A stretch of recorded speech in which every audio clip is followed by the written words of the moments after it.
right, hey folks, we're going to do some artwork this morning. Give me a second here to check my signal, make sure that we're coming through, and then we'll get to work here for a couple hours. So let's see.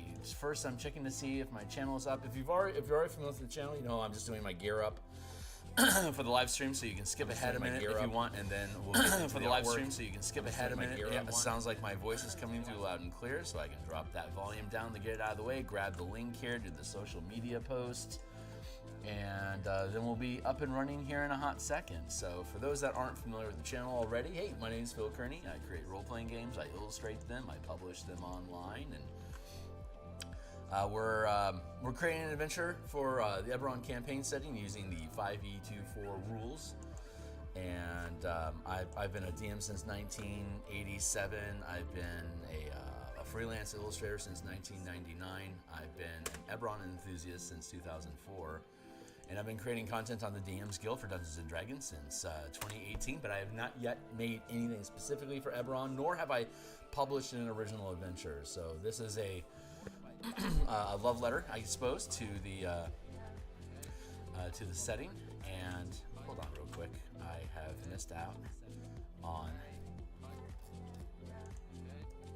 posting here. Copy image, and then go back down to here, and then we're going to update this, delete here, and go back up. I am almost done. I've just had a little hiccup in posting. So reply, paste, copy.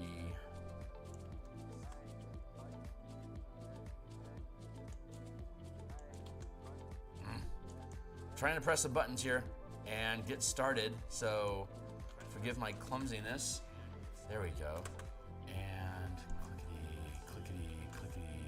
click, boom. There we go. Now everything's up and running the way it's supposed to be. Cool. Delete. And check.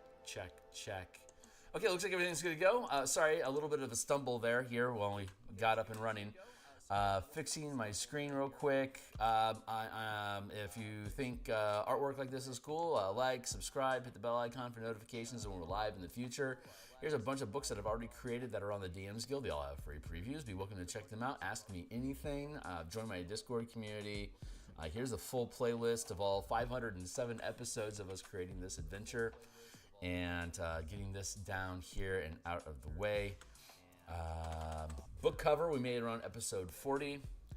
Today we're doing some more Bob Ross painting. I developed Bob Ross digital techniques, basically simulating his wet-on-wet techniques in Photoshop. Back in 2017, I did over 120 different Bob Ross paintings, and I published the tools, the Photoshop brush tools that I built to be able to duplicate these effects. I publish those on my Patreon, which is linked down below as well. You are welcome to grab them. All you got to do is follow me on Patreon. You don't have to pay anything. They're free use there for people as an appreciation and thank you for 500 subscribers, which we got to earlier this year. So if you like this kind of art and you want to see more of it, like and subscribe and blah, blah, blah. All right, back into it. So let's see. Here's our filigree. Our rough filigree model. Here is the text framework. For those that aren't familiar with this already, it's a 16:9 ratio. It's a digital format, so if you're using a phone, tablet, or a computer monitor, this is how it fits on the full screen. But each individual column is also a 16:9 at this in the horizontal alignment. It won't do it properly here in Photoshop, but once you have the PDF, if you just flip your phone, it'll just reduce to one column at a time. So it really is easy reading. It's 12-point font, very easy on the eye. It's designed just to be able to workflow through. These will all be, once we actually build out the filigree properly, these will all be hyperlink buttons to take you to different sections of the adventure to make it easy navigating by touch. We'll also, of course, have it's a PDF, so we'll have the entire table of contents hyperlinked as well. But I like making the little navigation buttons at the bottom. I think it's fun and thematic. We're almost at a point. Once I get the rest of the map portions into the book, we'll be ready to officially finish the filigree, and then like little corner bits occasionally have blank spots. We can then use the filigree as a guide to have basically flow from the border into the page. It'll be fun. You can see that on the Spelljammer book that I published down below, which we've shown before. So currently, we're looking at farming homesteads in the northern area of Karrnath, like around Iron Mountains and the north of the Talenta Plains in the tundra region. So let's just get to work. Enough pontificating. No time like the present to get started. So let's see. Here is our the composition that we sketched out initially. We have the mountains, and then we have tree line, and then we have homestead houses, and then we have fields. So we're gonna fill in. Like I said yesterday, I would come through and start filling in all of the grass details, and I'm pretty happy with how it's sitting right now. Let's push that aside. So we'll have dark mass bushes and like rosemary bushes and stuff like that rising up the side here to break the symmetry. And I'm thinking tulips, like a tulip field, wildflowers intermixed here into the tall grass. And yeah, that feels about right. So let's go ahead and figure out what's our next step here. So we did these fields. Here's the homesteads that we had been working on this past week. And here is the fields that I laid in, the initial groundwork, as it were, for the fields that we laid in. I did that last night off screen as promised, so that we can keep moving forward. And hey, what's going on, my guy? Number one, what is up, my guy? How you doing? Neat flare you got going on there, my man. Let's see here. Opening up a new. Let's do foreground fields. We'll go like that. I'm on caps lock for some reason. Let's remove that. Now we're going to jump into our reference images here, and let's zoom in a bit. Here's tulip fields from the Pacific Northwest, and this is on the northern side of the Cascade Mountains before you hit the desert plains to Idaho. In the Pac Northwest, we have the ocean that hits Seattle, and then we have the Cascade Mountains. And then on the other side of the Cascade Mountains, it turns into desert before you get to Idaho and Montana, etc. Not Montana, Dakotas. Thank you. So taking that as inspiration, we want to put in some wildflowers, but we also need to just start adding in just soil. So we're just going to take these walkways here. Let's grab this darker color. It's an earthy, ruddy color.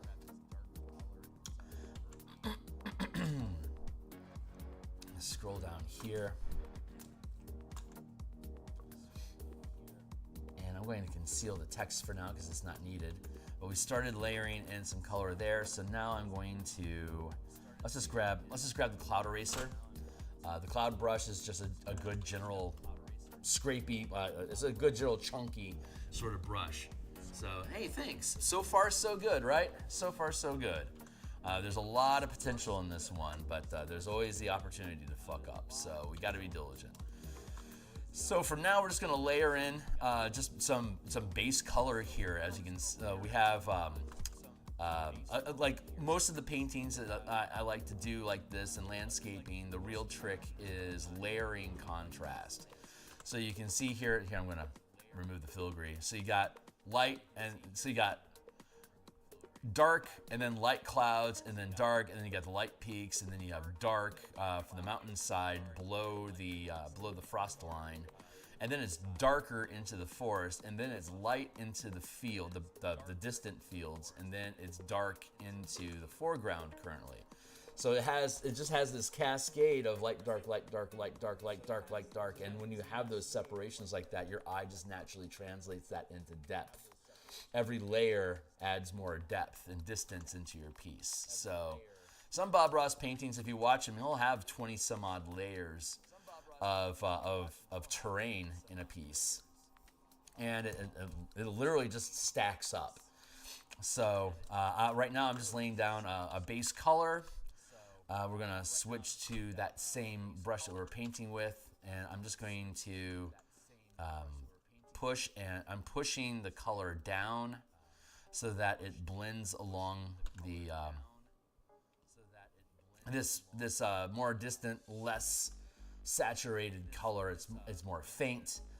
More gray is more distant. Less saturation is more distant. Less detail is more distant. Smaller size is more distant. Those are the 4 factors that helps your eye clue in when something is closer or further away. So while I'm laying in this groundwork, I'm blending it so that it's just smudging into the lighter gray background to help simulate distance. So right now it looks more like mud plains than anything else, but this is the, again, with the reference that we're using, this is the, like literally the ground foundation for us to be able to put the rest of the fields on. And we'll be making a unique brush today to pick up the shape of tulip blossoms. So that's going to be fun, but stay tuned for that. So let's one foot in front of the next, right? So back to it. That's the plan today, anyway, to build out this mid-ground field between the homesteads and the foreground shrubbery that we're going to insert. Right now, I just want to work this mid-ground tarmac into the piece, so it just naturally just flows from the background into the mid-ground.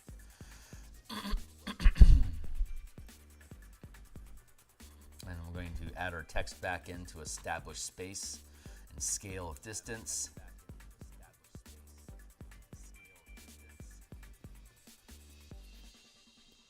Here. So we're going to work in the base color as a default soil.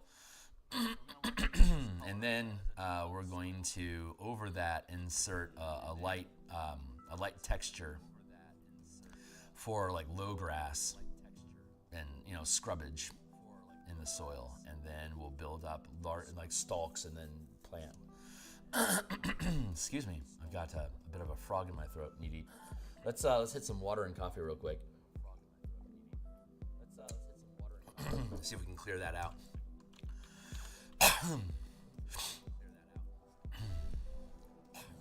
Right, you only want to work this into the canvas.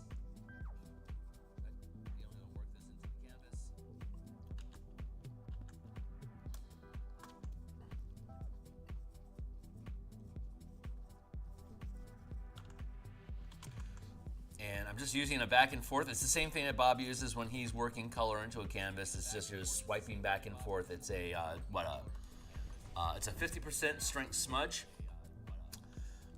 And this is the same brush that I use for clouds. Again, this is in the brush set that's on my Patreon. You can, if you just follow me on Patreon without payment, you can get access to the post where I provide the file, the ASB file. Sorry, the ABS file. ABS stands for Adobe Brush Set. So I made a file of the brushes that I use, like this cloud brush and all the other brushes that I customized to be able to create these effects. And so you can see this fading out, so I want to add in more darkness here. I'm very intentionally just filling in all of this, just filling in this space to establish distancing in the piece. Plus, I need to flesh all this out because it'll eventually we'll have rosemary bushes and stuff like this. Like looking at the composition, you can see we'll have field and tulips here, and then we're going to pour into rosemary bushes and some low evergreen trees here on the side to break the symmetry. And what's up? Hey, Rel, it's good to see you. It's coming along. It's coming along. What do you use in the part of the painting that is behind the text? What do you use in the part of the painting That is behind the text. Oh, we'll use a frame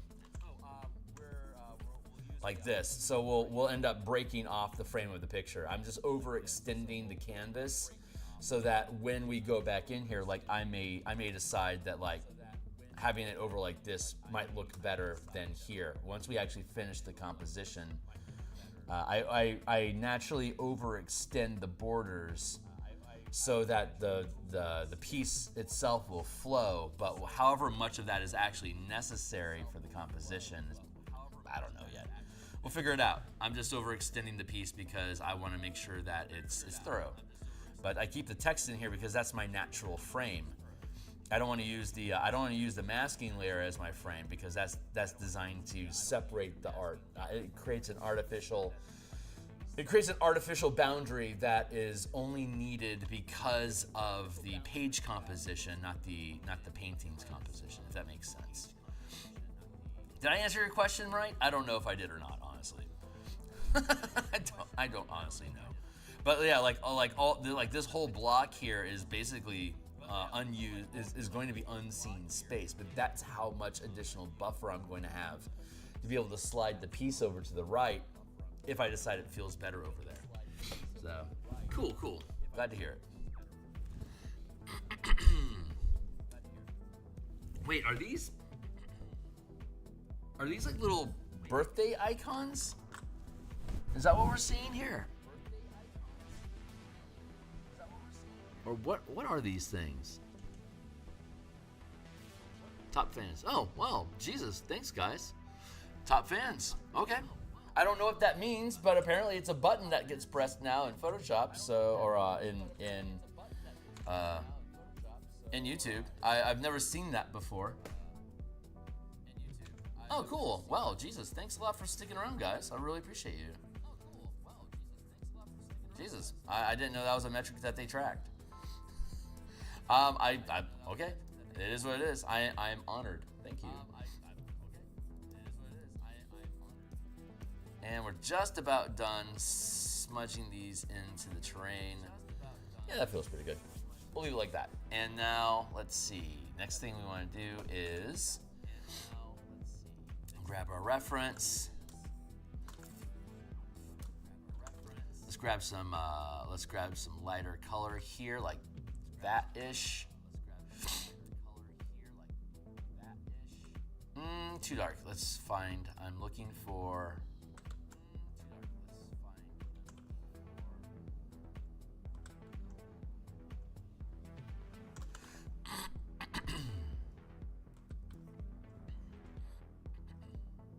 Okay, that'll probably do.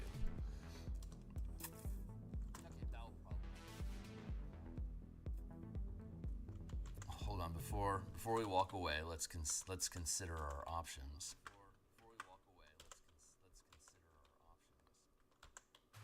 What's going on, buddy? Hold on. There we go.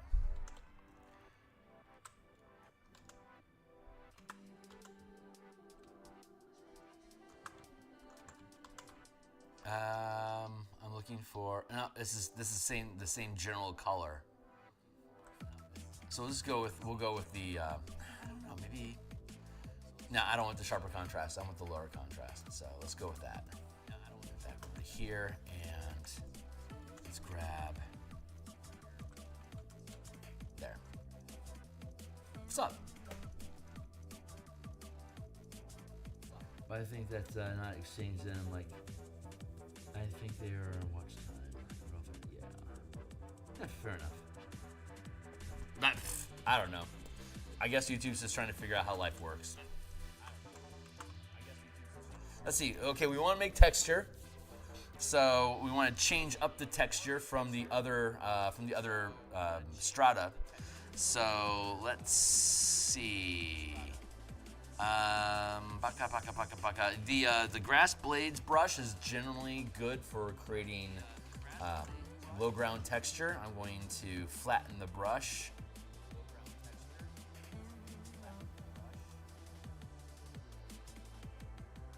That is very, very bright. So let's, That is too bright of a color. Too much contrast there. Let's add this one in. Okay, so the next question now is. Okay, good. That's good contrast. Just gonna add in some light. We're just gonna dance some of this texture in, and then we're going to put tall grass and flower stalks in there and moving towards the foreground. Again, our composition only requires us to fill in this block of space here with the higher resolution, the higher detail stalks. So shouldn't have a problem with that. I'm still it hasn't been fed to me exactly how I'm going to do this closer resolution, the closer plants, but I've done a number of stalks like this in the past, so I'm not particularly concerned that I won't find a way. It'll suss itself out. It usually does. So, but right now it's just me tapping in the texture here just to break up the color block and to add just some grittiness to the piece. You want earth to be, texture-y. Water needs an absence of texture. It needs to be liquidy. The sky generally needs to be free of texture, but different land masses, different types of terrain has different amounts of texture to it. And soil is one of the highest amount of grit. And as I tap these in, I have these little splotches of blank space that becomes like little ripples in the terrain. So it helps just add some underlying interest, even though I'm going to cover most of this up with stalks and flower tips and shoots of grain or whatever. It's important that it's here, because anything that pokes through the layer above it feeds in that subtle, the subtle information that there's ground underneath those, like there's actually ground underneath this tall grass that we have back here, for instance. You actually need to have that in there so that if it pokes through, your eye recognizes it, accepts it, and then adds another degree of acceptance of your work into, as like this is self-referential. It's good. I don't have to worry about it. Your eye wants to be lazy with this stuff as much as possible. So you want to invite that opportunity. So let's see. This is a conifer brush that we have, and I can thin this one down as well. But I think for now I want to leave it on full. And what's going on? English not the best. Hey, it's cool.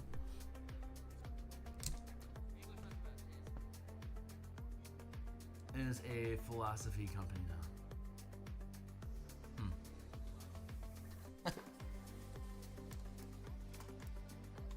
I honestly don't know what the hell they are. I don't think that far ahead. I just looked to see roughly what makes sense that they is and go with it. So I've got the smudge brush and I've got my eraser tool set up with this conifer type branch. I'm going to use the eraser at a low degree, 30% opacity. So whenever I tap, it erases 30% of the pixel information on that layer.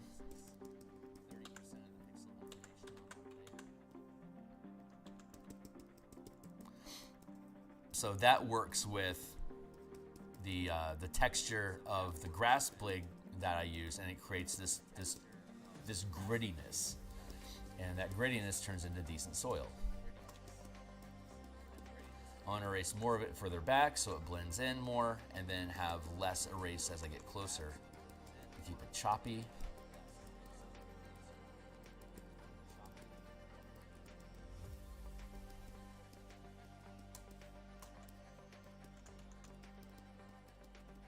Reduce the size here. This is just preparation for us to put the actual plants on top of this soil.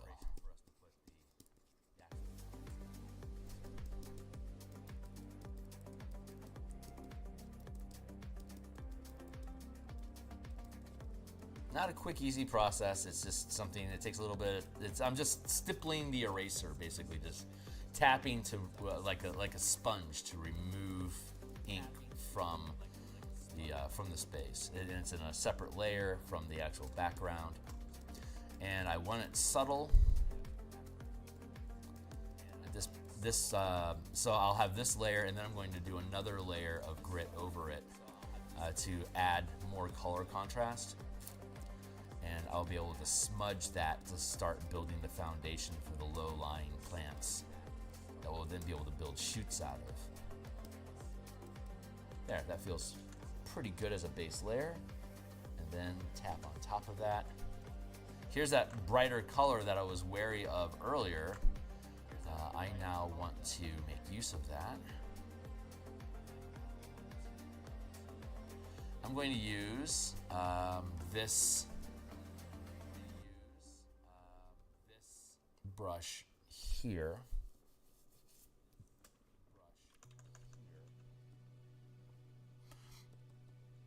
I'm going to start tapping this in here. Let's see, oops.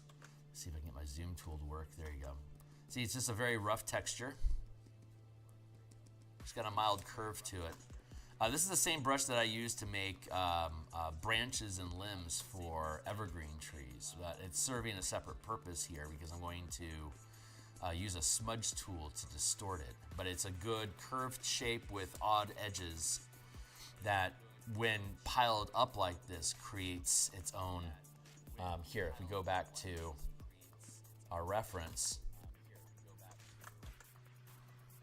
you can see that these tulips, they have all these these thick leaves that come off of it. That's not dissimilar to what we have here. Like I could do, once we get closer to the piece, I could do something like that to create a little bit of a mass.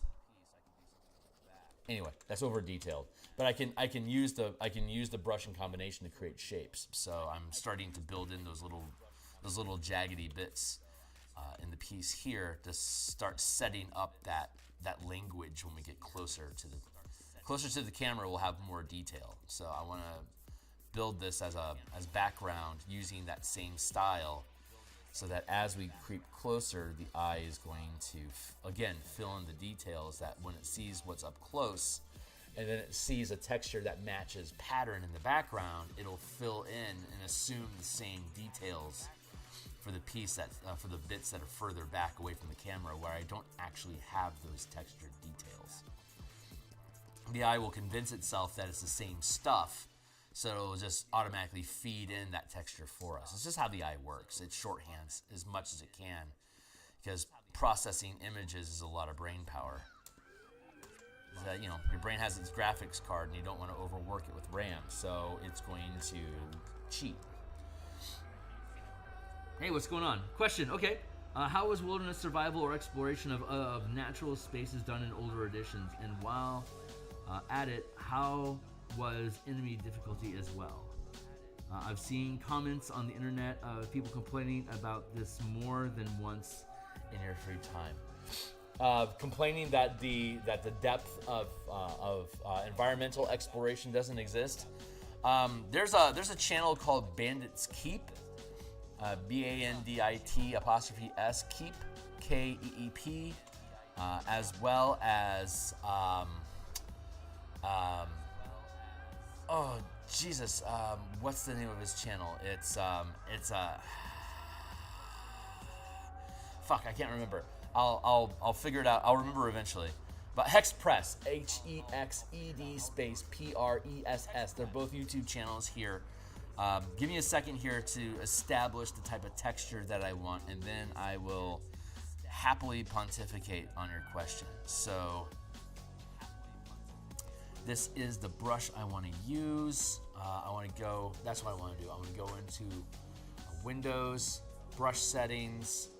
I don't want to use any spacing right now while I use this smudge work. Spacing, when you add spacing, it creates all of these additional strokes, so it's like you're stippling at a really high rate, almost like a sewing machine, how fastly it hits the threads.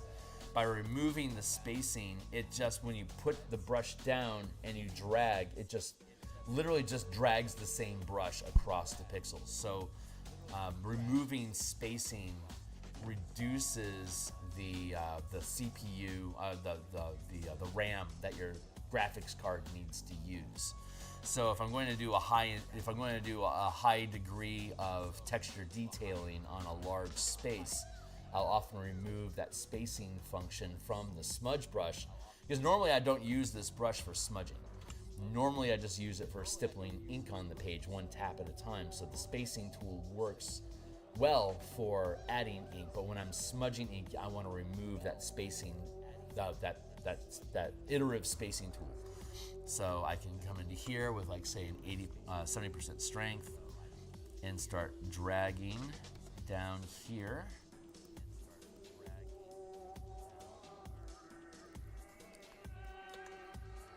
Start creating, see these little ripples and folds in here? That makes for good texture. So I'll be messing around with this for a little bit. So exploration, earlier editions. Originally there was a game called Wilderness Survivor, and it was made by Avalon Hill. It was a separate game. It was kind of like Oregon Trails, that classic computer game, like you die of dysentery, or you die from dysentery, or you die from wolves eating you, or whatever. You're trying to cross you're trying to cross America to get to Oregon, the Oregon Trail, and it was you plotted your progress, and then you'd have random events happen, and sometimes you just got killed. So the Wilderness Explorer game that Avalon Hill created was basically an earlier version of that. It was an analog version where you'd have a hex terrain, a hex map, and each hex would have a different type of biome in it. And like if you're in a forest, it's highly likely that the next hex is going to be more forest. But if you have a randomizer, it could be different type of terrain. It just depends on what you roll up or how your team wants to play. I'm going to take an eraser here and tap some of this in like that, and then we're going to drag again. And so way back in the day, they had a procedure.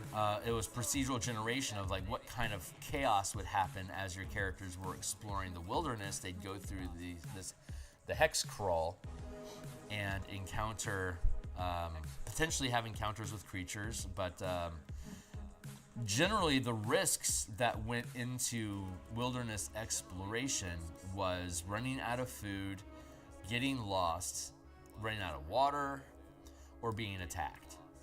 And the complaint that people have, like say in 5e in particular, is that there's no real risk, there's no real game going along with wilderness survival at this point. Like in 5e basically stripped away the random chances of starving to death, or even being lost in the woods if you have a ranger with you. And so some people complain that this kind of dumbs the game down or removes a gear from your clutch. Like you can't pop the clutch and drop into wilderness exploration anymore, because D&D doesn't have any real official rules for procedurally generated wilderness danger. But the real risk. So the game loop was supposed to be like this. You know, there's a dungeon or ruins or like an enemy creature encampment somewhere out in the wilderness, but you don't necessarily know where. So you got to go find it. So the process of you finding it was, you're in a hex. There's 6 hexes that are flanking you. Which one do you want to step into? What do we know about the hex that we're moving into? Give me a perception check. Okay, I rolled X. Well, you know that it has this type of terrain, and if you roll high enough, maybe there'll be hints of, you think that there's like this type of animal in that area or whatever. And then you decide, well, I want to go into that hex, or no, I don't want to go into that hex. Let's go into a next hex. And then you would basically make like a navigation check. Give me an intelligence roll, and if you have tools in navigation or survival, then you have proficiency in that check. So go ahead and make your intelligence check. If you don't hit, say, DC 15, you're lost. And instead of going to the hex that you think you're going to, you end up going to a different hex instead. And then you repeat the process. What hex am I in? What terrain do I see there? What hexes are adjacent to me? And this is kind of assuming that you're not actually looking at a world map, that you're just telling the players this theater of the mind style, this is the terrain that you're in right now, while the DM battleship, you've got this blockade, so you can't see where the enemy ships are at. But as you're firing your shots, as you're shooting at my fleet, I'm putting pegs in to indicate where have you attempted to find my hidden ships. The exploration, the wilderness encounter exploration mode is very similar to Battleship in that sense, where, like, I know there's a dungeon out there somewhere, and if I can get into the hex where the dungeon is at, I'll find the dungeon. So you're basically searching through a field of blank hexes that, as you go through the exploration mode of D&D First Edition, you're filling in the details of this hex was blank. I now know it's a forest, so I'm going to put an F for forest, or failed to find my dungeon. And then I'm going to, well, the dungeon's not in this hex, so let's move on to the next hex. This hex is primarily hills. It's like, okay, well, are we approaching mountains? Give me a perception check. DC is 10 to notice the mountains on the horizon. And if you fail, and you fail your perception check, it's like, it looks like it's hills, maybe going back into forest. You're not necessarily sure. Okay, well, I want to head in the direction of the forest because I'm pretty sure that the dungeon's in the forest. Okay, great. Give me your navigation check, intelligence, ability check. If you failed, you end up going in a random direction, and now you have to reorient yourself. While you're going through that process, every time you go into a hex, you remove a resource of water and food. And if you don't want to fatigue that resource, you can expend time hunting. And so if you spend time hunting, you can only, like, say, move through one hex today instead of two. So you're slowing your progress because you're trying to survive off the land, and that eats up time. You see how this is? It's actually not very fun. It's not very exciting. It's just a procedural means of observing what's in the environment. What's the terrain that we're moving through.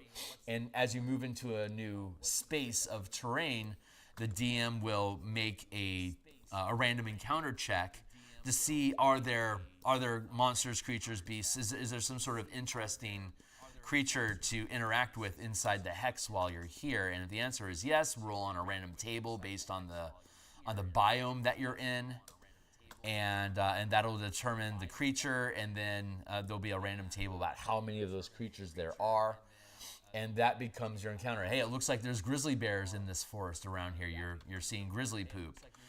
And then you can hit them with a grizzly bear encounter when they're doing overnight encounter. Bear attacks your tent because it's interested in the food that you're cooking or whatever. Or there's orcs in the forest, and it indicates that there's 500 orcs. It's like, well, it looks like you've ran across either a raiding party or you're getting someplace close to an actual tribal camp. And now that's going to flavor the different types of encounters that you're going to have while you're within, like, say, 3 hexes of that camp. You're going to increase the chance of having encounters with orcs. So that's the procedural generation of it. People kind of reminisce and like the randomness of not knowing what's going to happen is interesting, and it is a style of play. And depending on how many steps you add to it, and how diverse the biome can be, and what sort of encounters you can have on it, it can be an interesting time. But it could also be really fucking boring. Like, I know that you had participated in some playtesting that I had done with the martial powers, the initial martial powers system last year. We were doing a Colorland hex crawl. But I had built out what hexes were. I showed you what the basic terrains were like. But, like, when you got into the Cloud City and you were exploring buildings, I was progressively generating what each building was, if there was monsters in those buildings, if there was any type of treasure in those buildings, were there any type of puzzles or challenges or unique encounters in those buildings. So when you go into different buildings, you would have these random encounters or random occurrences. And there wasn't any real rhyme or reason to it, because it was literally just random generated encounters and points of interest that if you glommed onto any of it as particularly interesting, then the DM would basically start improvising encounters and goals and potential quest giving opportunities. And that's one of the strengths of that progressively generated exploration mode, is that the DM doesn't really have any specific plans. Like, that dungeon that you're looking for is like in this hex over here, like over here, like where Dimir is at. That's where your hex is at. But like if you're way over, like say here in Selesnya territory, and you need to march across like 4 or 5 hexes to find the dungeon, but you don't know the dungeon is specifically in this Dimir circle, then you might be exploring down here in Azet and find like an old abandoned factory that has golems that are active. And the golems have a protection protocol, so now they're going to attack you for showing up in that space. But if you defeat them, you could like potentially harvest mana stones from them. Or maybe you can find other artifact or magic items that have been ignored and neglected that you can pick up and have equipped and figure out how to use by the time you get to the dungeon that you're actually trying to get to. So that's the excitement of the random generation of exploration, is that you literally don't know what you're going to find. Oh crap, it looks like there's an old abandoned elven tree fortress here, but all the elves are dead. What the hell happened here? Well, maybe there was some sort of a plague, or like maybe it's now the nest of phase spiders. There's all sorts of different things that can happen, because you're just letting the dice randomly generate what's the population and hazards of the region that the characters are currently exploring. And that is a definite vibe of game. If you're going into the game with the idea of, we have a vague goal that we're looking to achieve, but the goal of the game for the player's entertainment is to randomly generate these events, encounters, and opportunities to build a narrative out of on the fly, that the players know that is being generated on the fly, so that they have an opportunity to participate in the narrative as much as the DM has. The DM now knows that there's orcs in the area, but doesn't have any particular goals or ideas about what those orcs are trying to achieve. So as the players explore and make assessments about what's going on with the orcs, they can interject. It's like, I wonder if this is happening, or I think this would be cool. And the DM can take those as cues for how the players want to sculpt the type of encounters that they're going to have with these orcs while they're within that region. Is this making sense? It's that not knowing what's going to happen is what the reminiscing is all about. 5e, Wizards of the Coast in particular, has very railroady style of adventures where they have chapters laid out in a specific order, and they expect you to go from point A to point B without questioning what's between those 2 points, or to have minimal input, maybe a random encounter, maybe you have to eat some rations, maybe there's bad weather. But the next narrative step is going to be whatever's at point B. In this hex crawl wilderness exploration style, there's only one point, A, the dungeon you're looking for. And when you get to that dungeon, we'll shift gears back into dungeon exploration mode. But while you're out in the wilderness, it's a complete open book. We have no idea what's going to happen. And it could be completely gonzo. And it could completely change what sort of resources or threats your team is going to encounter when you actually get to the dungeon. Like if there's a huge amount of orcs in the region, by the time your team gets to the dungeon, maybe it's like, well, it would make sense that the orcs have overtaken the dungeon. And now you are not only dealing with the shit that would be in the dungeon, but now you're dealing with the orc patrols that are trying to protect that dungeon from invasion from you while they try to loot it. And that becomes an added layer of unexpected challenge that makes the world feel alive. Of course orcs are going to do that. Of course they're going to do that. But I didn't know they were going to be there. It could just as easily have been bugbears, or like bugbears that feel like this is like this temple, like these dungeons were part of a larger expanse that they had control of at some point, and they're using that dungeon. They know that like there's maybe some sort of like artifact or something in the dungeon that if they get it, they can take control of the region again for their warlord. Like this is all just randomly generated shit, and it makes the game feel alive. And since there's no predisposed ideas about what's supposed to happen in this adventure, it's really open to whatever type of random shit your team can come up with and how you want to deal with it. That's where the excitement was at, is that there wasn't any set plot. So whatever comes up, just that's what we're dealing with, and that's the fun. Is not as good. So exploration is kind of dying. As a DM, I really don't care much about it. There's always a spellcaster that has that one spell That they need to survive. See, that's the problem. As the game has evolved over time, more and more spells have been created to sell content, and the more spells that they create, the more likely it is that you can spend some mana to create a solution for yourself. Like in the Dark Sun setting in 2nd edition, they removed create water, create food, all the survival spells that would simplify and eradicate the risk to being lost in the desert. Now it's like if you can't find water, you're dead. And in 2nd edition, back in the 90s, I used to run a lot of Dark Sun. I used to play a lot of Dark Sun. And it has been, I've seen a number of character deaths simply from just not being able to find water in time. Being chased by monsters, not letting you rest, you begin taking degrees of fatigue. You don't have an opportunity to recover your hit points. Back in Beckme 1st and 2nd edition, the amount of hit points that you would heal overnight was 1. And if all you did was rest for a week, you could start adding your Constitution bonus to the amount of hit points that you would heal per day. So if you took damage in the wilderness and you didn't have a safe place to retreat back to, you're basically healing 1 hit point a day. And there's monsters hunting you in the desert. You have no food, you have no water, and your character is fucking going to die. And that can be exciting, but can also be incredibly frustrating because Kaz the Destroyer, he's 7th level, he's being taken out by dehydration. It's like there's a fantasy hero disconnect there. If that's the type of style of game that you signed up for, like Dark Sun Desert Survival is a very harsh game. And if that's the type of game that you want, it is very rewarding.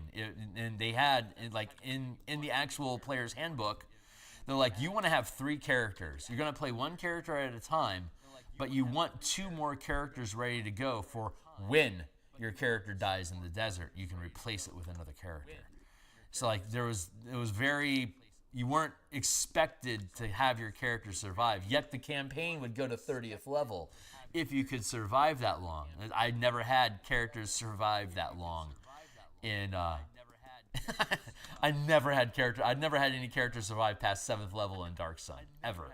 Regardless of them being able to scale up to 30th level, I never saw it. We just kept dying. As a DM in Dark Sun in 2nd edition, I never ran anybody past 4th level. We just couldn't fucking survive. So it was exciting and it was fun, but it was also, when you don't have any of those tools to keep your character alive, you're not building a legendary fantasy of your characters taking over or conquering the world because they're already dead. There's no chance of survival. Goodbye. So that's the solution to that is provide more tools so that your character doesn't get chumped by wolves or doesn't die from dysentery. You know, it's like you make a saving throw and you're dead. Goodbye, and you're over. And like that feels really, really lame. So that's a completely different vibe of game.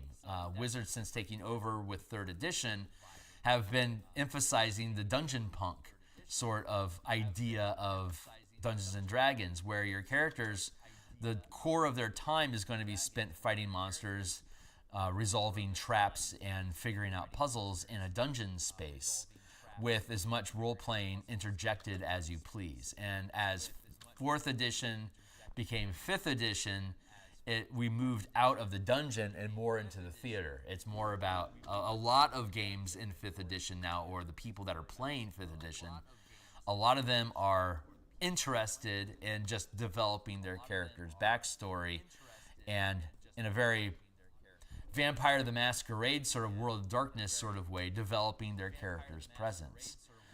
But a lot of D&D is still populated by grognards like me that remember the random gonzo style of play, and it's becoming less and less frequent in the game space right now, as people are less and less interested in having a character that takes an hour to make die randomly from dysentery.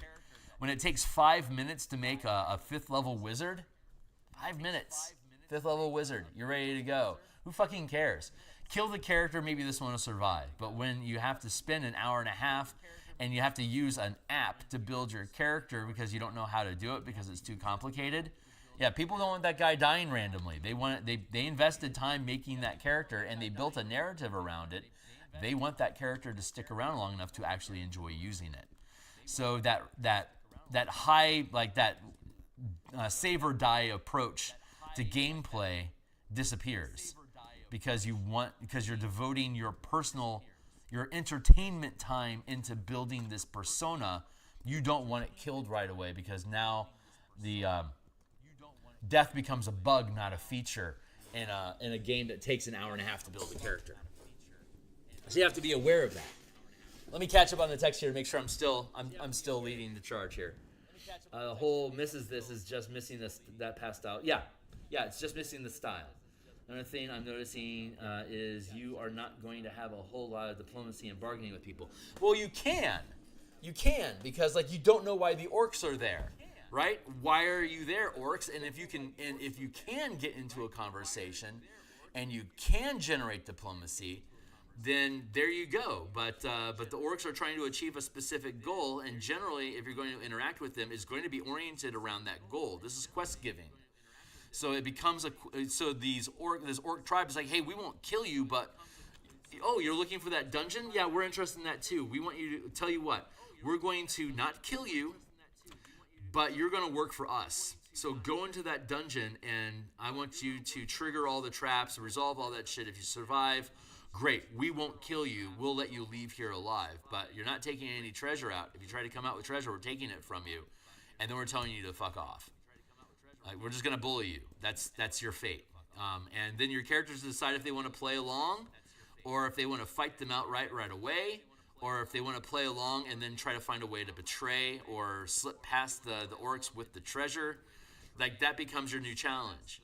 But you couldn't establish that new challenge without having a conversation with the orcs first, establishing that they really are going to just bully your characters or kill you if you don't do what they say. So how do you want to interact with that? And that doesn't necessarily feel epic hero, but it's a damn, like, for 4th level characters, that's an interesting challenge. And if that's the kind of game that you want to play, that is a very satisfying, that's a really satisfying scenario. We have the dungeon to deal with, but if we survive, now we have to deal with all these orcs too. So you have to run 2 strategies at the same time, trying to loot the place while also finding an escape path that the orcs don't have covered, or have enough strength when you get out of the dungeon to fight them. But with the old school style, when you take a long rest, you only get 1 hit point back. So if you only had 16 hit points at 4th level, and you've already had 6 of them chunked out of you by orc combat, they're sending you into the dungeon with 8 hit points? 14 down minus 6, you're down to 8 hit points. And each trap is going to do 2d6 damage. You're probably going to get murked. So watch your shit. But that's an intense level of challenge that some players love, other players hate. So you got to really understand the physics that go on behind that style of play to decide if you enjoy it or not. And it used to be the only style of play that existed. Margaret Weiss and Tracy Hickman with Ravenloft basically developed the opera, where there's ongoing characters with an established plot and goals and villains that you interact with. I mean, that's not necessarily true. Scourge of the Slave Lords was a 1st edition module that was a series of adventures. And it had a slaver guild of evil NPC adventuring heroes that basically controlled slave trade in the region that your team would end up fighting against and potentially leading a slave rebellion against, and blah blah blah. So it had all this meta plot detail going on that your characters can interact with, like these slaves, like, you know, here's their backstory and here's where they came from, and if you rescue me, I can give you, I can promise you riches and treasures for rescuing me. I'm a very important person, blah, blah, blah, that sort of thing. So, and then Curse of Strahd comes along with Strahd has a goal and these quests that you give. It's a super popular 5th edition adventure because there's so many. There's all these villages that are under terrorist control of this vampire that's going to feed on them with its werewolf followers. There's a lot of points of interaction that you can have social dialogue with. But essentially, it's basically a point crawl map from town to town, fighting monsters in the wilderness, and occasionally dropping into dungeons to find artifacts, treasure, or MacGuffins in general. I like this. So I like this terrain that we're adding in. It's just low ground grit. It's establishing different points. A lot of this is just going to get covered over with tall grass. But again, I'm establishing the ground. We had the soil, and now we're building up this low scrub that's at the ground level, and then we're going to have all the field come up out of it. So that's what we're doing here on the screen while I'm talking about the exploration. But exploration can also be like a murder mystery. You're going around town, you're looking for clues. Wizards of the Coast defines that as the social pillar of adventure, but it's not really. If you're looking for clues and you're investigating buildings and you're looking for secrets and piecing together a mystery, that's actually exploration. It's just not framed around hex crawling or scratching X's on the wall when you find an interception, a branching path in a dungeon. It's deciding who you're going to talk to, where are you going to go, what kind of clues are you looking for, what are you piecing together. That is also, that is literally a criminal investigation, like if you're doing a murder mystery, right? Let's add our text back in. Okay, cool. So we filled that up pretty good. I think I can, I need to grab my toolbar. And let's check my music real quick. It seems like it's dead. It seems like it's hit a dead end.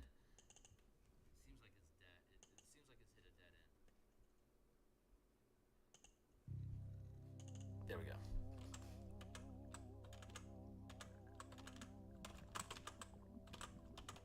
Is that answering the question? Does that stuff make sense? Like that's the real difference. It's intent and procedure. Another thing I'm noticing is you're not going to have a whole lot of bargaining. By that I mean using all the diplomacy and manipulation skills. And now I get why the ranged has such an identity crisis and why its features are so unsatisfying, considering everything you said and how we moved away from that style of game. Yeah. We've reduced, we've limited. Like if D&D, if adventure structures is color, we're specifically not using blue. D&D is Wizards is not using blue. They're limiting their palette to red and yellow. And that's all you get. There's no green because there's no blue. So you're limiting how you can express your game by providing less tools. These tools can be created, but that's all variant rules and homebrew deciding how to create these procedures. But then you have to go through the process of what's good procedural generation versus what's boring and wasting people's time. And depending on who the player is, that answer is going to be different. So you got to understand how your team likes to play to be able to create the appropriate challenges that are interesting to them. Yeah, the ranger basically solves all those problems. I can automatically feed 5 people. I can never get lost. I can move twice as fast through this terrain.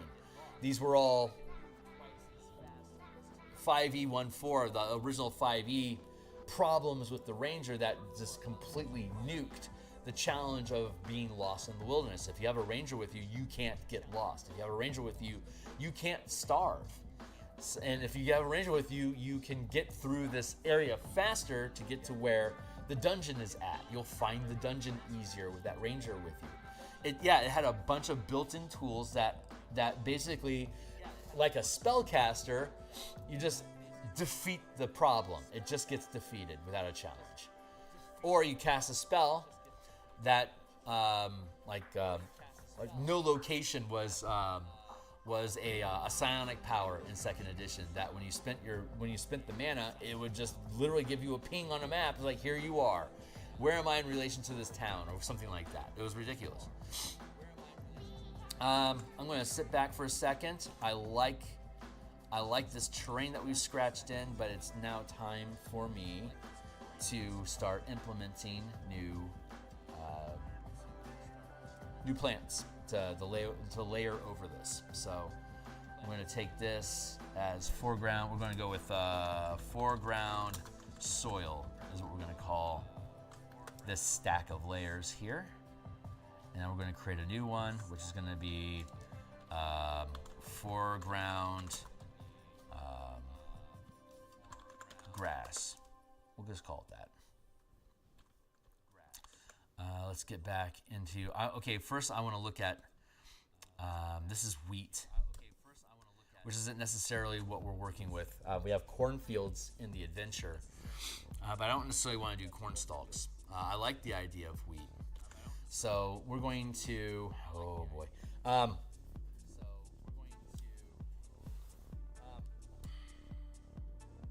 Contemplating my next move, pausing and reflecting.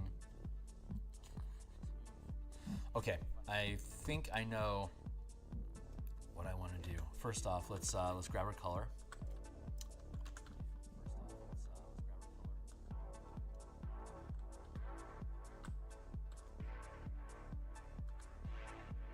Yeah, that feels pretty good. I bet that's going to work.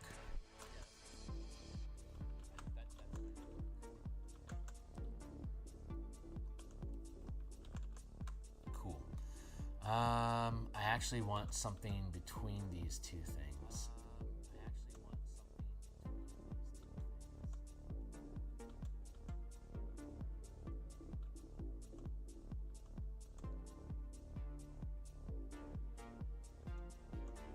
Good.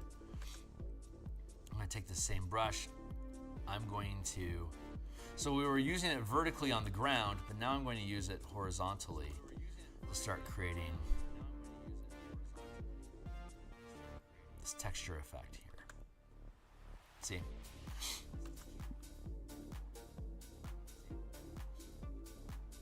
I'm gonna fuck around with this for a little bit and find out if it works or not. I actually think that that's actually too large of a brush. I want to drop it down to 100 pixels. This is a 150 pixel brush at that size, but it's too much. It's too much detail too soon. So I'm going to drop it down to, I think, 100 pixels. We're just going to start building little layers like this. Oops.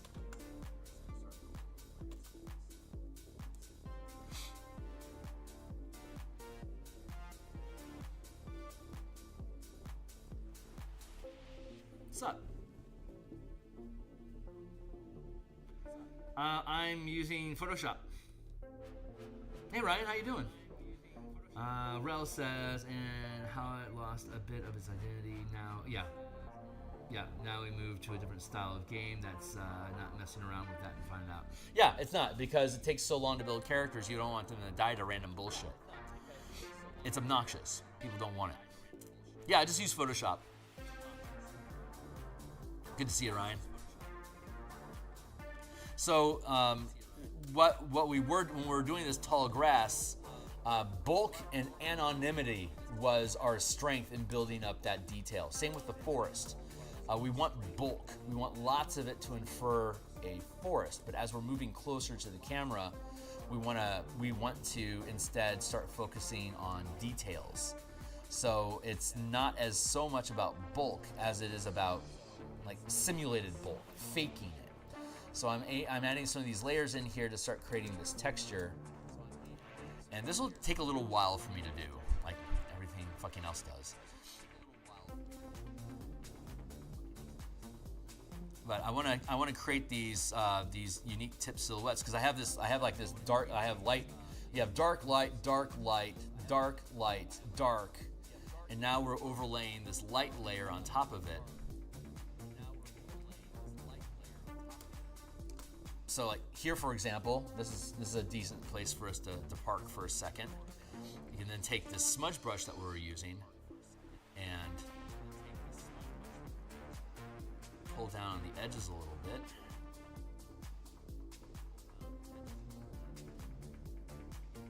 How do I want to do that? Not that way. Let's restore that real quick. Thank you for the warning. 7:25. I've still got 20 some odd minutes. Let's work and fade here. Nope, I want a stronger brush. I want to take this to 100. This one goes to 11.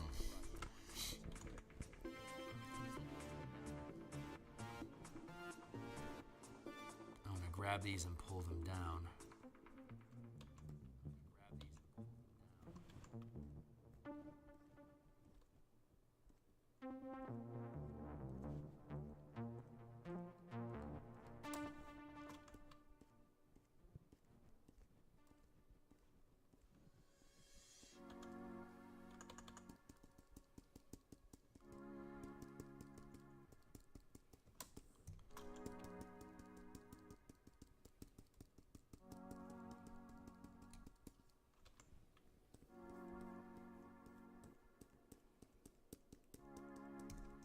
Mess around with the texture a little bit underneath here.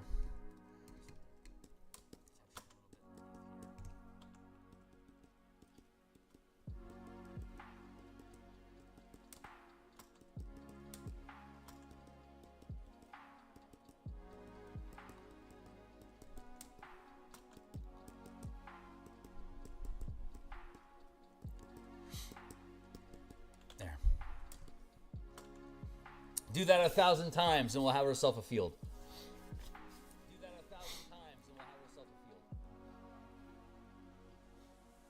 Drop the opacity a little bit down to 70%. And now it starts to transition from just the tall, flat grass that we have back here into something with more texture. Bob's your uncle. So that's what we'll be doing here for a little while. We're at a 90 pixel brush here right now. I'm just gonna layer some of this in and then we flip it over to have contrast. But just like we did with the grass layer back here, we're just gonna do layers of this going across the field. And then as we Photoshop in, or as we 3D print in the terrain closer and closer to the camera, this is about, we only need to fill in that bulk like roughly like this. So this area is going to have higher and higher degrees of detail as we move further and further forward in the composition.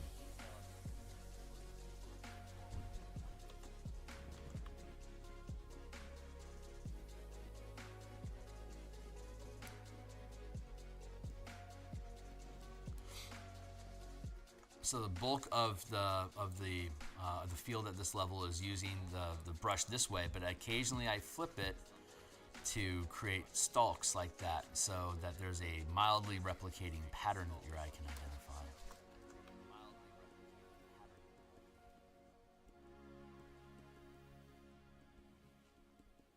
And this I want to use more odd angles and cacophony to help break it up a little bit more.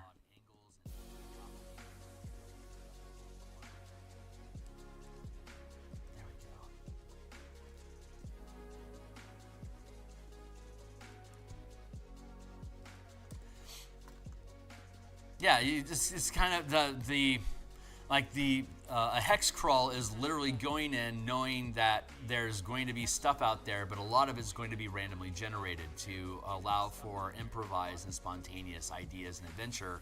And since the DM's just making it up as they go along, that style of game really leans into and allows players to make decisions about what's going on. Since the DM isn't dedicated to that orc tribe that we just stumbled upon, the DM's probably going to be pretty open to any ideas that the players may have about, oh, it'd be cool if X, Y, or Z. And the DM can be open to that because they didn't know about the orc thing until they just randomly rolled it on the table and decided to go with it. But then depending on how good your DM is at improvising, you can just spill into that stuff, and it ends up being a ton of fun because DMs that are good at improvising say yes a lot. And the more you say yes to players' ideas, the more empowered the players feel like they're having an impact on the game and having the sort of fun that they decide that they want to have by the way that they play the game. If you're using a railroad style adventure that's point crawling from A to Z in the order of the alphabet, there isn't a lot of room for improvisation. And if you aren't a good DM that's well versed with the content and the adventure that you're running, deviating from that path could create plot issues that arise earlier. Like, what if this guy's supposed to betray the players eventually? It's like, well, if you're planning on that guy betraying them, know that fucking up front. Don't reveal it later on. Like, so I can't remember which adventures it is, but is it Waterdeep Heist? I can't remember. I know there's some adventure. No, it's Eve of Ruin, the Vecna adventure. Like, the quest giver is supposed to betray you, but I don't think they tell. I haven't actually read it. I just know from listening. But I don't think you actually know that this quest giver is going to betray the characters until the chapter where the quest giver is supposed to betray the characters. And it's like, well, if I had read ahead, I would have known that. But if you're a low quality DM and you're just reading page by page without knowing what's actually going on, that catches you surprised. And now it's like, wait a second, there's a bunch of stuff that I've introduced into the adventure that's going to completely contradict this. It's like it's setting up these false jump scare narratives. It's like players don't like that. So don't build your adventures around shit that players don't like. Build your adventure around shit players do like. If you don't know what your players like, you need a better session 0, and they need more time at the table so they can decide what they like. Because they might not know. They might have ideas of what they think is cool, but they don't know. But if your DM is experienced enough, they'll know what the pitfalls are and be able to plan for them accordingly. In that gonzo crawl style of adventuring, there's nothing is predetermined. It's all improvised. It's like, oh, looks like we have a colony of Chol that have set up in the swamp. Cool. Let's play with giant intelligent crawdads for a while. What could they be into? And you don't care. You don't care what they're into. So you don't care if the characters kill them all. So, like, from the DM's perspective, it's like, okay, the players are probably going to be happy to kill these Chols and try to loot them of any treasure. And if the Chols catch wind of that, they could be fucking scared. So maybe they're going to try to negotiate with the players just to keep themselves alive. Like, these are things that can arise in your adventure. Because you don't have a specific plot that you're following. You're just letting the world go where the world wants to go by the random dice results that you get. So if you're really good at improvising, that style of play as a DM is a ton of fun because it just lets you stretch your muscles and make up shit on the fly and take cues from your player and everyone. It's so much, since it's so open, players have the ability to interject a lot. Like I was saying, they get to interject a lot more. I haven't paid for good software, but for my limited edition skills, I've been learning to use GIMP. I started with GIMP too. I eventually graduated to Photoshop because I like the tools in Photoshop better. GIMP always had, I haven't used it since like 2002, so I'm sure GIMP's evolved a lot since then.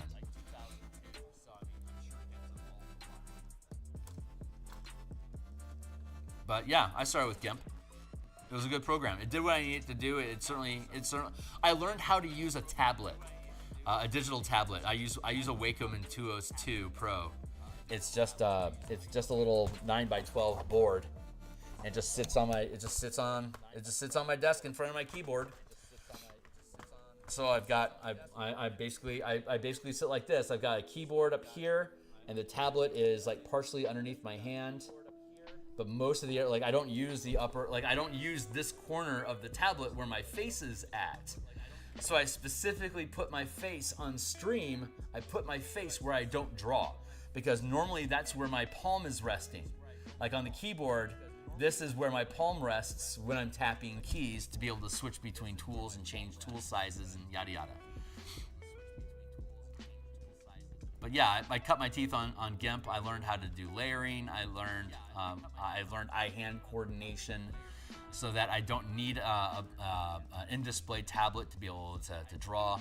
My eye-hand coordination is pretty damn good. I can do stuff over here without having to look at it. You know, obviously it's not coming through on the screen, but I just drew a perfect circle. You know, I don't have to look at it to do it. Tap and erase at some of this. I am just about out of time for the day. Oh no, it's only God, it's only 7:30. I've got 20 more minutes. Holy shit. It's not as late as I thought it was. That's awesome. Fuck that, let's stick around.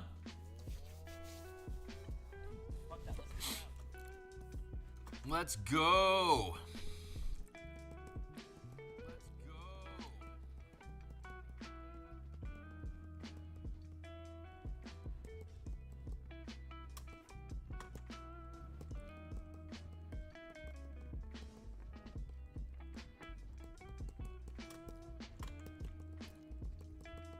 I'm using a light eraser here with a different texture to create more variety of shape by erasing in a different shape than I drew.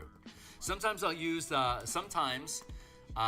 eraser is the same tool as the brush. So when I erase information, it erases in the same shape as the brush that I added the information in the first place. I typically do that with foliage when you're having stacks, but with this, I'm doing a contrast of the tips being different from the stalks at the bottom. So I wanted to use a different eraser brush at the lower extremities to infer that change in pattern, that change in texture. Hopefully I'm not word salading too much.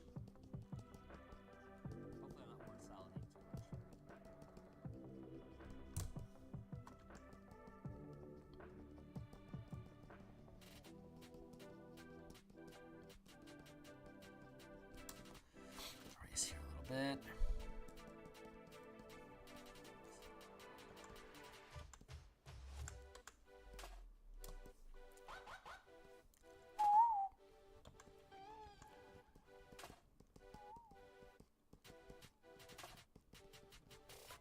There.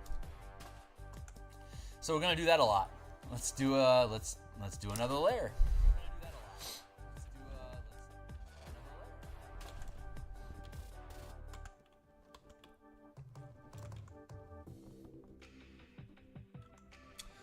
We're going to, so we were at, this was 100 pixels.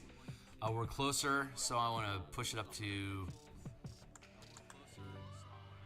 another layer. And we're pushing the pixels up to 150 instead of 100.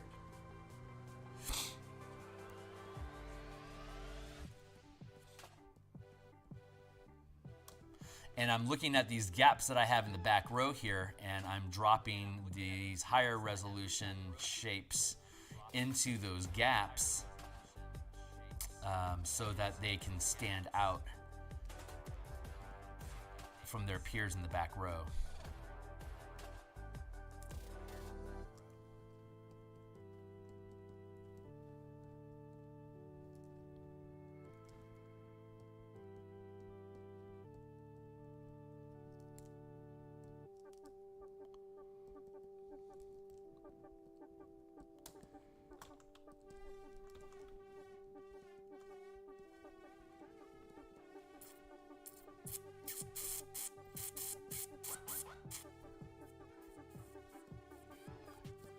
Tap like that, tap, tap, tap.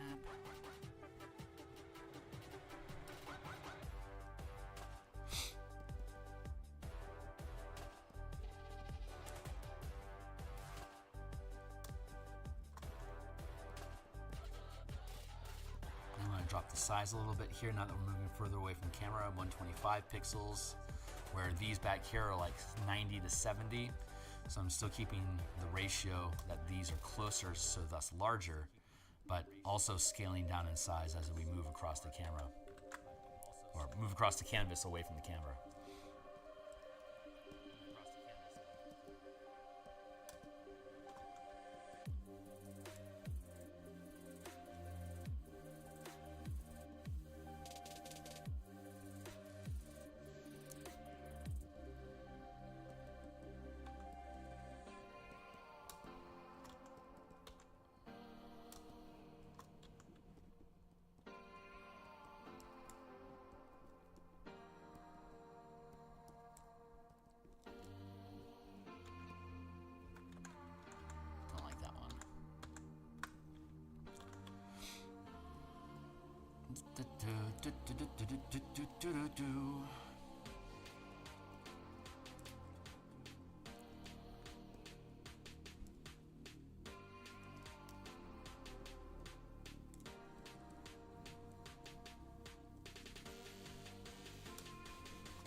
This.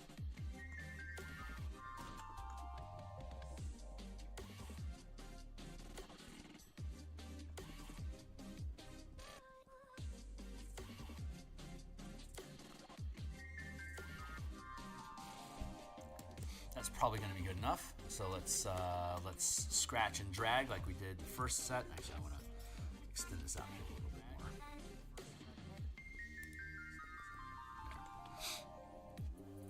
Scratch and drag.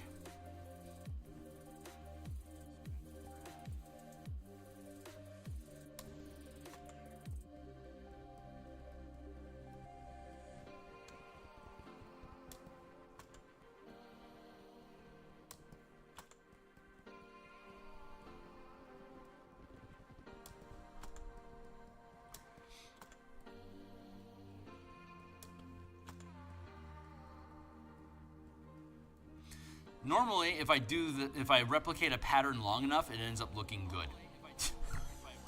I don't necessarily.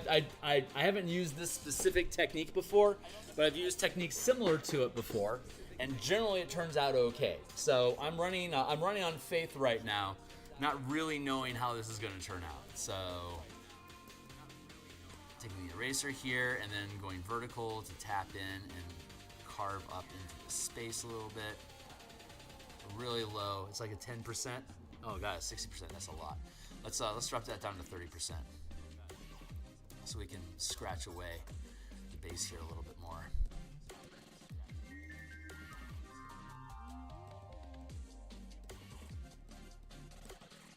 That's beep beep beep beep beep.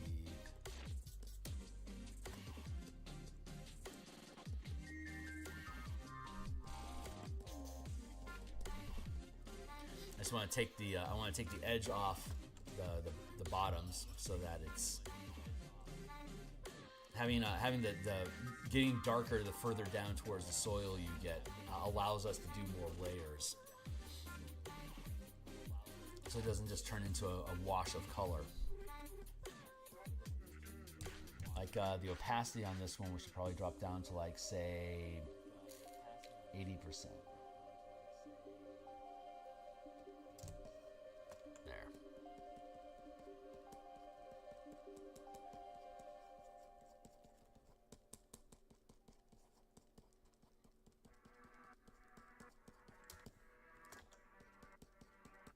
Push up, swipe across, push up, swipe across. This is just an eraser tool, so I'm disintegrating it with a 30% opacity. So every time I tap, whatever's in the shape of this brush loses 30% of its color information.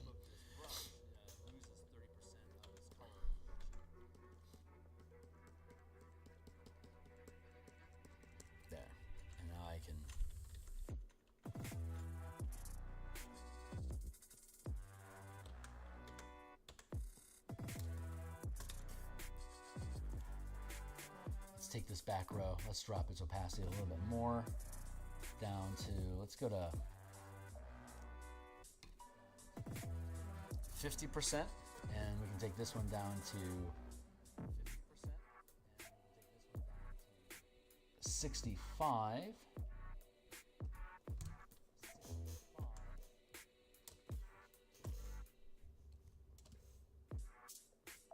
So far so good, so what?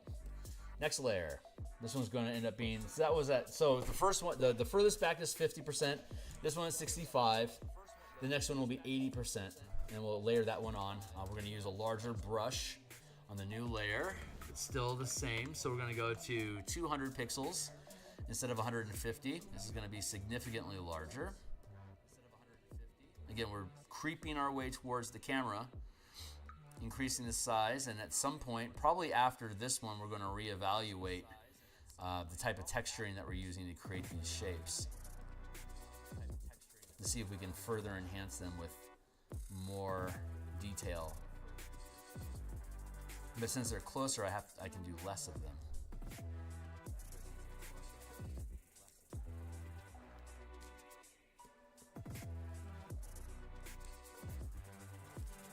Again, looking at the composition.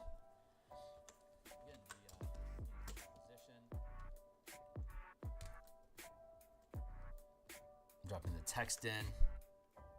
The text is covering like most of this, so like the text actually comes out to here, right? So I only really need to worry about this block in here of doing this level of detail, which isn't a very big stretch at all, honestly. I'm overextending it on purpose in case I want to slide the camera, in case I want to slide the composition over.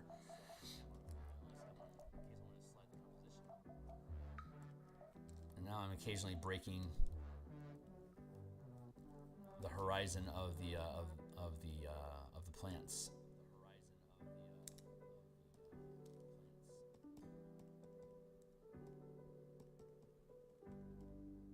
What's up? I imagine you must have a ton of techniques on how to fix a painting if you're not afraid of making a mess, given that even if you don't know how things will turn out. That's that again. Improvising. It's DMing, painting. They're both art, and the more you are familiar with the tools that you use in your art, the more skilled you become using those tools. The easier it is for you to improvise. The less mistakes you have, the more happy accidents occur, as Bob Ross would say. It's at some point it's just pixels being laid down and the thing just happens. You know, I don't have to specifically think about what am I actually like when I slow down and conversation gets quiet, it's because my brain's trying to suss out how am I supposed to do this thing. But once it locks in on how to do that thing, like I don't have to think about it now. I'm creating these shapes. They're just manifesting because I know the pattern. I know how I want to move to create the results that I want. And DMing is the same way. It's the same way like with guitar.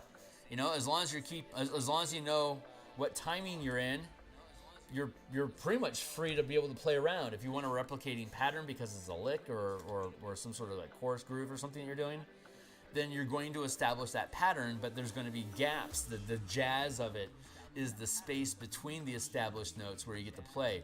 Like, I don't know if you're a Led Zeppelin fan or if you're really familiar with them, but like Ramble On, the song Ramble On, if you listen to the bass, it has its established pattern, but there is so much negative space between the notes that you have to play that he can just do once the song starts to break down, like in the last minute of the song, every stanza that the bassist plays has a different groove to it because he's just fucking around. He's just playing. So there's all this space that he has to be able to fill in these notes. Guitar solos are kind of the same way. They just get to meander and play around and do tricks. And it's kind of like, you know, skateboarding, like doing tricks and shit. It's just, you know the route that you're going to run on your skateboard. It's just a matter of how many tricks can you find inside of it. What can you play with? Art's the same way. Once you know what you're doing, once you have an idea of what it's supposed to look like, you can just kind of play around with it. DMing is the same way. Once I have the ideas, once I know who's involved, what their motives are, what their fears are, and how far they're willing to go to achieve their goals, at that point, I don't care what the players do. It's just like, go where you want, do what you want, talk to who you want, and whatever trouble you cause, there'll be consequences, and we can deal with them when you get there. Improvisation comes from familiarity with the medium and the tools that you're using in that medium to create results. And once you get skilled enough to be able to create results, then it really is just, it just becomes art.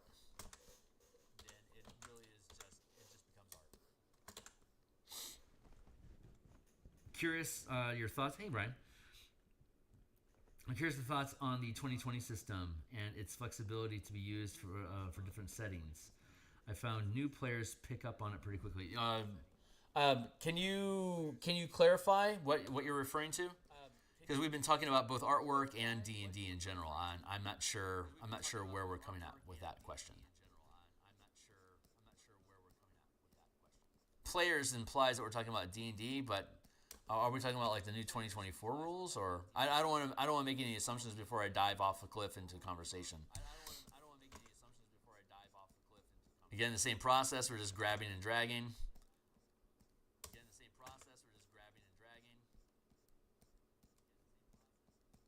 My music stopped again. It does that. I'm becoming less and less content with Epidemic because it breaks like that. I'm thinking about switching to Spotify. I haven't made the jump yet, but I'm thinking about it. If I stop my subscription with Epidemic, I can't use any of the thousands of videos that I've made to extract content as conversation points. But I don't know if I ever want to actually do that or not. So that might... I stay on Epidemic because I haven't decided if that's something I eventually want to do or not. So I'm curious your thoughts. Yeah, I'm curious your thoughts about what we're talking about. Are we talking about D&D or what?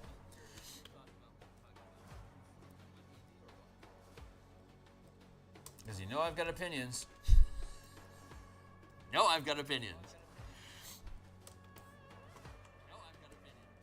Hit the eraser here. I'm going to increase the size of the brush to be equal to about where we were at there, so I can tap and erase up these things.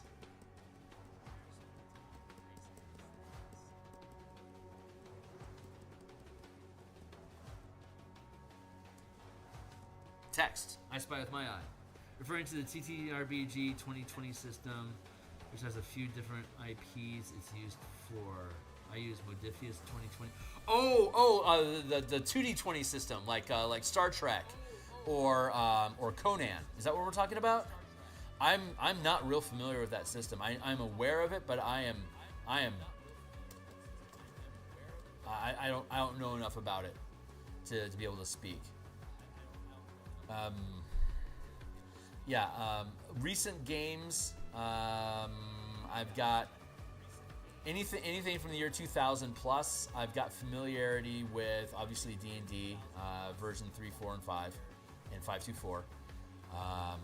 I have familiarity with Shadowdark. I have familiarity with the Cipher system. I'm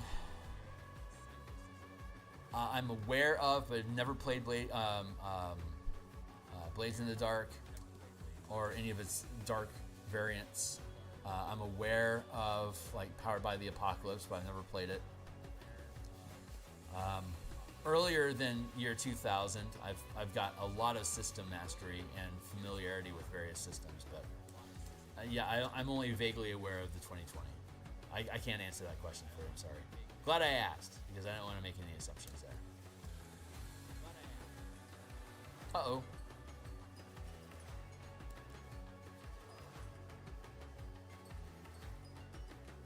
Where are we at? 7:53. We're almost done. I'm gonna start wrapping up.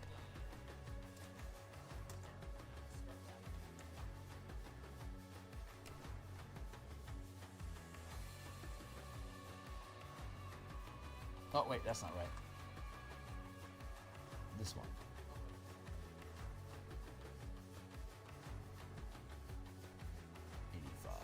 That's still too sharp. I want to drop it down to 70. That feels better.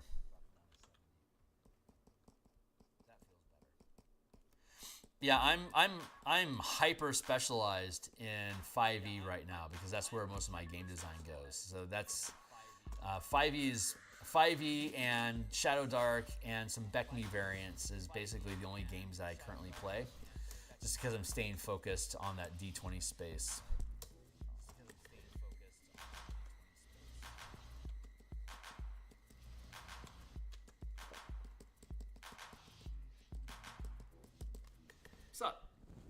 The Modifius system I have run is based on Fallout, but I've changed the asset simply to Resident Evil Avatar, The Last Airbender, and even Star Wars without much problem. Good.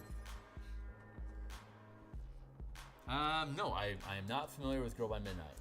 by moonlight. Not aware of that at all.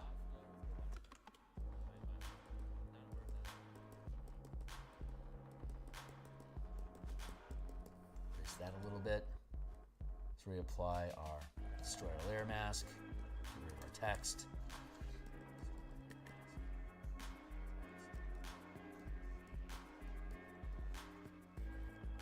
I have to wrap up for the day.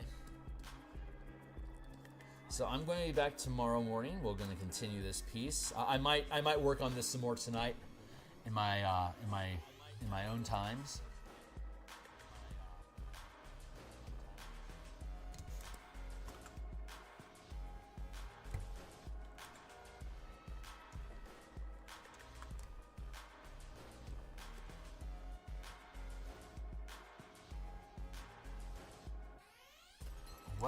What have you done, Kearney?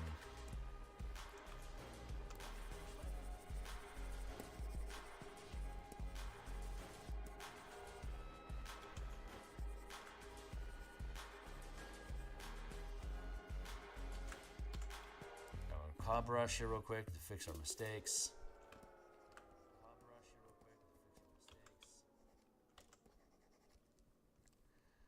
Cloud brush 2. Nope. Cloud brush, thank you. Low opacity.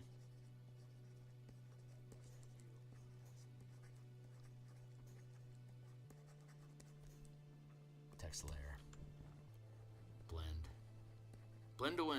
We're just gonna do some. I somehow fucked up my blending, so let me fix this, and then I'm gonna bounce. But yeah, I'll probably work on this field a little bit more off screen. You guys have seen this shit enough. It's I want to see if I can get that portion, this layering. I want to see if I can get that done so we can get into the foreground with the bushes and wildflowers to bring that closer.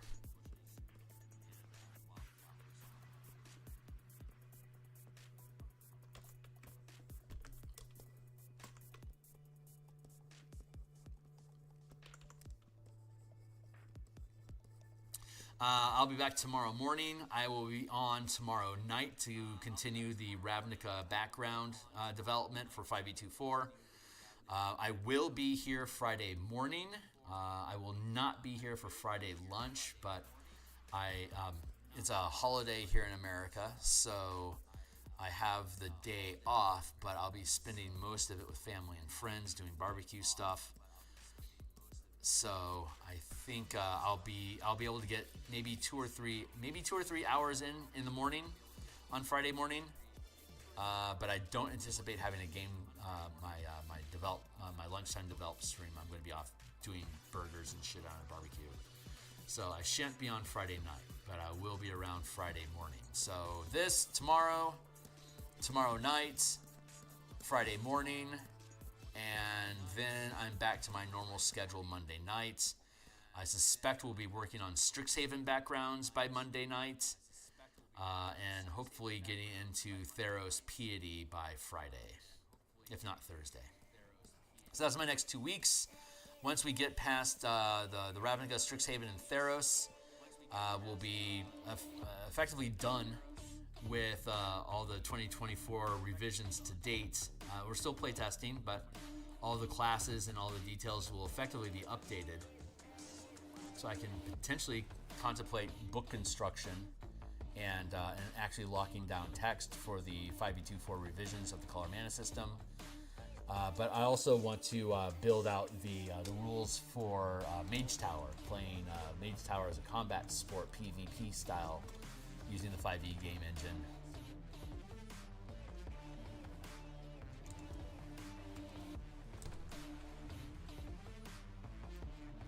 I want to raise this up a smidge. Maybe. I'm just gonna leave it be for now. Yep, I'm out of time, so I gotta bounce and hit save. Right on, man. Thanks for the questions. I appreciate the conversations, guys. Yeah, appreciate you. See you on the other side. Bye-bye.